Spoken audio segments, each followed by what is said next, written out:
क्या आपको पता है, जिंदगी और मेला दोनों में एक बात तो कॉमन है। कभी रौनक से भरपूर तो कभी बिल्कुल सुनसान। आज पता नहीं कैसे मन में आया कि सूरज कुंड दिवाली मेला देखा जाए। सोचा जी ले ये जिंदगी सिमरन, फिर ये मौका मिले ना मिले।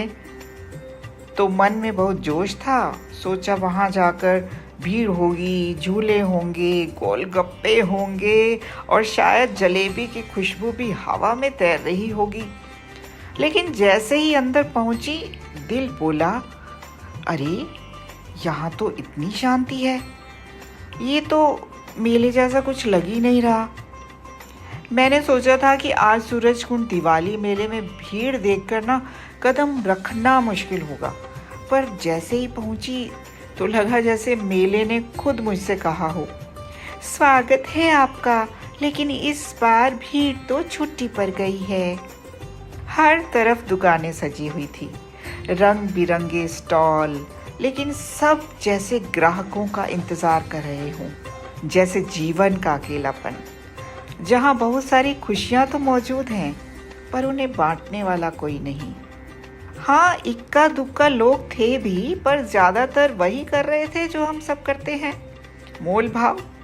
और मोल भाव करके आगे निकल जाते थे, बिल्कुल वैसे जैसे जिंदगी में भी कई रिश्तों को सस्ते में आंका जाता है। सबसे पहले मैं पहुंची जूट स्टॉल पर, जहां जूट के छोटे छोटे टुकड़ों पर हैंड आर्ट से ईयरिंग बनाए गए थे, बहुत ही सुंदर। ऐसे ही टहलते टहलते मैं एक स्टॉल पर पहुंची जो था उड़ीसा की पाम लीफ आर्ट का। छोटे छोटे पाम के पत्तों पर छोटी छोटी लकीरों से बनाई गई चित्रकला। कारीगर ने बताया कि ये सब हाथ से उकेरा है, हर रेखा महीनों की साधना का नतीजा है।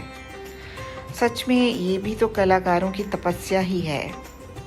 रेखाएं जब दिल से खिंचती है ना, तो पत्ते भी बोल उठते हैं। कला कभी मृत नहीं होती, वो हर युग में सांस लेती है। सच में उन कलाकारों को नमन। फिर नजर पड़ी मधुबनी आर्ट पर, बिहार की ये लोक कला, जिसमें हर रंग जैसे जीवन का कोई नया राज खोलता है। जब मैंने ध्यान से देखा तो पाया कि हर चित्र एक कहानी है। कहीं सीताराम की कथा, कहीं मछलियों के बीच जीवन का चक्र, कहीं औरत की आंख में छिपे सपने।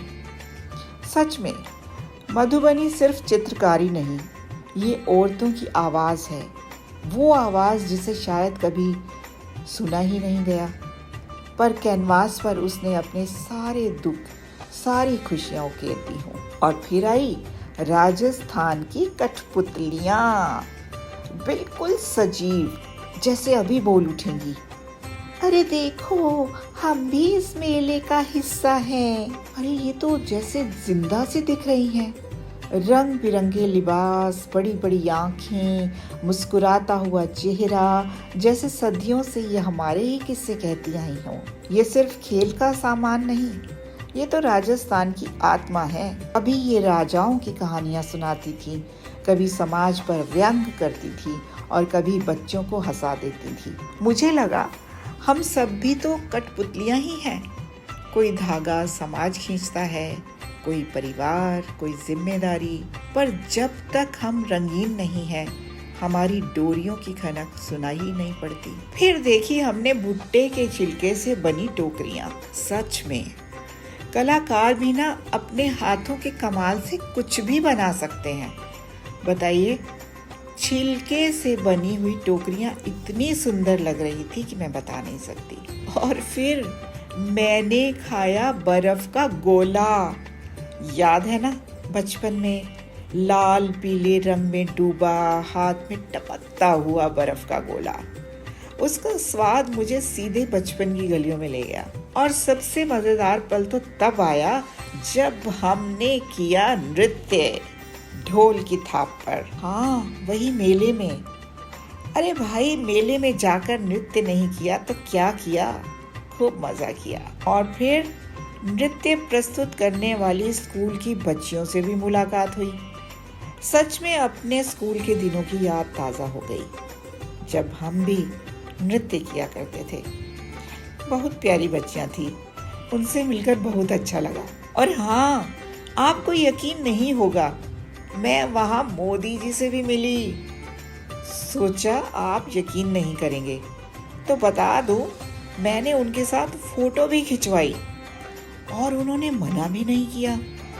करते भी कैसे, हर कलाकार का सम्मान जो करते हैं वो। मोदी जी से विदा लेकर कुछ और दुकानों पर घूमी और एक छोटा सा टेडी कछुआ भी खरीदा।